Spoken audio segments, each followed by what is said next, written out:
Почитувани граѓани, Тендер. почитувани новинари, тендерувар читатар, тендерувар газетар. Не, новина. Република Северна Македонија на својата 162 седница ја усвои Националната стратегија за развој на концептот за едно општество и интеркултурализмот.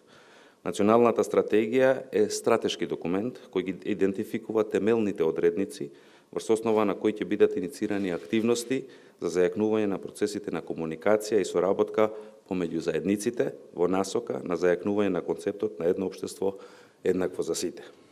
Општество во кое интеркултурализмот ќе биде алатка која ќе обезбеди заедница во која секој граѓанин, без исклучок, ќе се чувствува како еднаков, рамноправен припадник на општеството кој е фер и правично за сите. За да имаме квалитетна соработка, треба диалог. Вистински диалог, како и неопходно меѓусебно почитување. Оваа влада во изминативе 2,5 години со својата работа докажа, а така и ќе продолжи, дека политиката е арена на вредности, сфера на доблеста каде се отвара простор за конструктивна политика, политички диалог, без било каква тенденција за поделби во општеството.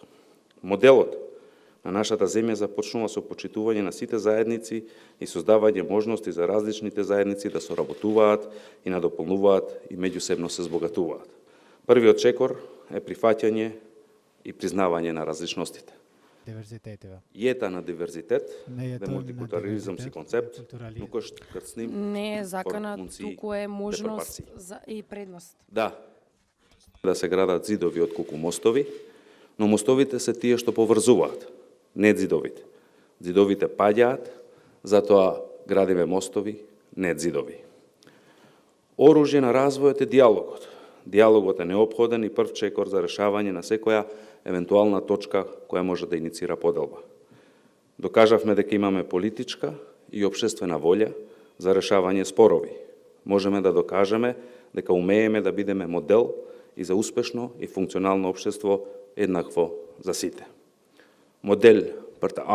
Модел за заедничка иднина која што почнува со почитување на сите заедници, каде што ќе се почитуваат сите култури, каде што ќе се соработуваат и ќе се надополнуваат една со друга. Влијае во зголемување на толеранцијата, волјата за диалог и меѓуетничка кохезија.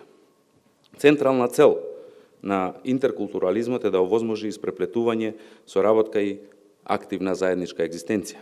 Интеркултурализмот е пристап чија задача е да се развива кохезивни граѓански општества преку трансформација на еднодимензионални во повеќе димензионални идентитети и преку развој на заеднички вредносен систем и јавна култура.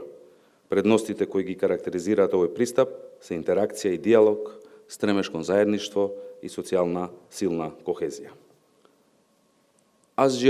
Ништо не сме постигнале доколку различните култури постојат сами за себе. Една за себе, изолирани една од друга. Интеркултурализмот ќе влијае, ќе овозможи контакт и соработка, едно заедничко живење на заедничките култури. Знаат што е најдобро за нив. Должност на нашето општество е да ги развиваме образованието и меѓукултурните вештини кај младите луѓе, за да ја одржиме разноликоста на нашата земја и да научиме да живееме заедно со различноста на нашите јазици, култури и религии. Нашата земја е мозаик и шаренило и убавина на култури, животна приказна која дише и постои како едно општество еднакво за сите. Благодарам.